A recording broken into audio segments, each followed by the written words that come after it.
Guys, welcome back to another video. Today I'm just going to be reading The Anthropocene by John Green for my English assignment I have to read.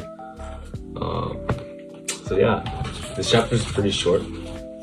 It shouldn't take too long like last time. This chapter is his review on Diet Dr. Pepper. Me personally, I haven't tried it. Sounds good though. I like Dr. Pepper. Okay. The story of Dr. Pepper begins in 1885 in Waco, Texas, where a pharmacist named Charles Alderson combined 23 syrup flavors to create a new kind of carbonated drink. Notably, Alderson sold the recipe for Dr. Pepper after a few years because he wanted to pursue his passion, pharmaceutical chemistry. He worked at the drug company Eli Lilly before going back to his hometown to head up the laboratory at the Waco Drug Company. Alderton's soda probably would have remained a Texas-only phenomenon, eventually disappearing like so many other local soda flavors. The Opera Bouquet, the Swizzle Fizz, and the Almond Sponge. Had it not been for the dogged determination of Woodrow Wilson Clements, who preferred to be called Foots, a nickname he picked up in high school due to his oddly shaped toes. Foots, the youngest of 8 children, grew up in the tiny Alabama town of Windham Springs. He got a football scholarship at the University of Alabama, where he was teammates with Bear Bryant. He's a legendary football coach in Alabama. In 1935, when Foots was a senior in college, he started working as a Dr. Pepper salesman. He retired 51 later as CEO of a soft drink company worth over $400 million. By 2020, the Keurig Dr. Pepper Corporation, which owns, among many other brands, 7-Up, RC Cola, and 4 kinds of root beer, is valued at over $40 billion. Almost all of its products are some form of sweetened and/or caffeinated water. Foots Clements succeeded because he understood precisely what made Dr. Pepper significant. "I've always maintained," he said, "you cannot tell anyone what Dr. Pepper tastes like because it's so different. It's not an apple, it's not an orange, it's not a strawberry, it's not a root beer, it's not even cola. Cola, after all, is derived from cola nuts and vanilla, 2 real-world flavors. Sprite has a lemon lime taste. Purple soda is ostensibly grape flavored. But Dr. Pepper has no natural world analog." That's kind of true. In fact, US trademark courts have tackled this issue, categorizing Dr. Pepper and its knockoffs as pepper sodas, even though they contain no pepper, and the pepper in Dr. Pepper refers not to the spice, but either to someone's actual name or else to pep, the feeling that Dr. Pepper supposedly fills you with.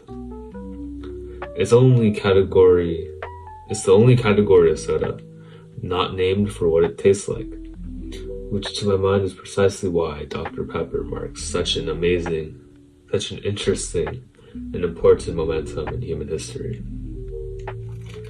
It was an artificial drink that didn't taste like anything. It wasn't like an orange but better, or like a lime but sweet. In an interview, Charles Alderton once said that he wanted to create a soda that tasted like the soda fountain in Waco smelled. All of those artificial flavors swirling together in the air. Dr. Pepper is in his very conception a natural, the creation of a chemist. The first 0-calorie version of Dr. Pepper was released in 1962. This initial dietetic Dr. Pepper was a failure But Diet Dr. Pepper became a huge success when it was reformulated in 91 with a new artificial sweetener, aspartame. It also relaunched with a new advertising slogan, Diet Dr. Pepper. It tastes more like regular Dr. Pepper, which it really does. Coke and Diet Coke are barely recognizable as relatives. If Coke was a golden eagle, Diet Coke is a hummingbird. Dr. Pepper and Diet Dr. Pepper taste like each other, which is especially interesting since, as Swiss Clemens points out, neither of them tastes like anything else. Now, many people find the artificiality of Diet Dr. Pepper revolting. You often hear people say, there are so many chemicals in it. Of course, there are also a lot of chemicals in wine, coffee, or air. The underlying concern, though, is a sensible one. Diet Dr. Pepper is just so profoundly artificial. That's why I love it. Diet Dr. Pepper allows me to enjoy a relatively safe taste that was engineered for me. When I drink it, I think of the kids at that soda fountain in Waco, Texas, most of whom rarely knew the pleasures of an ice cold drink of any kind, and how totally enjoyable those first Dr. Peppers must have been. Each time I drink a Diet Dr. Pepper, I am newly astonished. Look at what humans can do. They can make ice cold, sugar sweet, 0-calorie soda that tastes like everything and also tastes like nothing. I don't labor under the delusion that Diet Dr. Pepper is good for me. But in moderation, it also probably isn't bad for me. Drinking too much Diet Dr. Pepper can be bad for your teeth and may increase other health risks. But as Dr. Aaron Carroll puts it in his book, The Bad Food Bible, there is a potential and likely a real harm from consuming added sugar.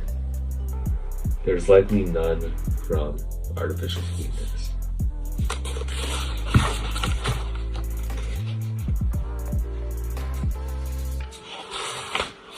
So, Diet Dr. Pepper probably isn't a health risk for me. And yet I feel as if I'm committing a sin whenever I drink Diet Dr. Pepper. Nothing that sweet can be truly virtuous.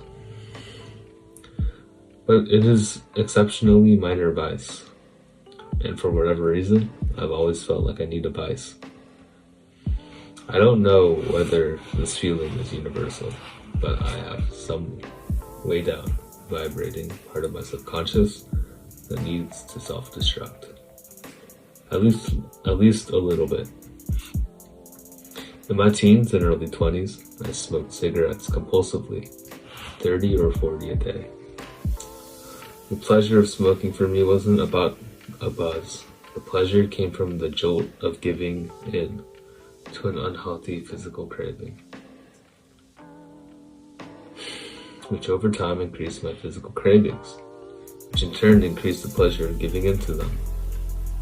I haven't smoked in more than 15 years, but I don't think I ever quite escaped that cycle. There remains a yearning within my subconscious that cries out for a sacrifice, so I offer up a faint shadow of a proper vice and drink Diet Dr. Pepper, the soda that tastes more like the anthropocene than any other. After going through dozens of slogans through the decades, Dr. Pepper billed itself as tasting like liquid sunshine, as the pepper picker-upper, as the most original soft drink ever. These days, the company's slogan is more to the point. They call it the one you crave. I give Diet Dr. Pepper 4 stars. And that's 4 stars out of 5. Pretty solid. What do you guys think of Diet Dr. Pepper? I don't really drink soda that much. But Dr. Pepper is a pretty good drink. It's fine. I don't know if it tastes that unique. It tastes like root beer to me. It's slightly less root beer like, if you get what I mean. yeah, that was a very interesting chapter. Let me know what your thoughts are below. I totally get the not really being addicted to something, but being addicted to, what do you call it, giving in. I definitely relate to that. I don't know. That was a good chapter. I highly recommend the Anthropocene, even though I haven't even read barely any of it. I only read like a few chapters. But I'll share more with you guys. This is very interesting. It's very short, sweet chapters about random topics. He gives it a review out of 5 for English class. Okay guys, thank you so much for watching. Have a good night. Thanks for pulling up the stream, by the way. That was coded.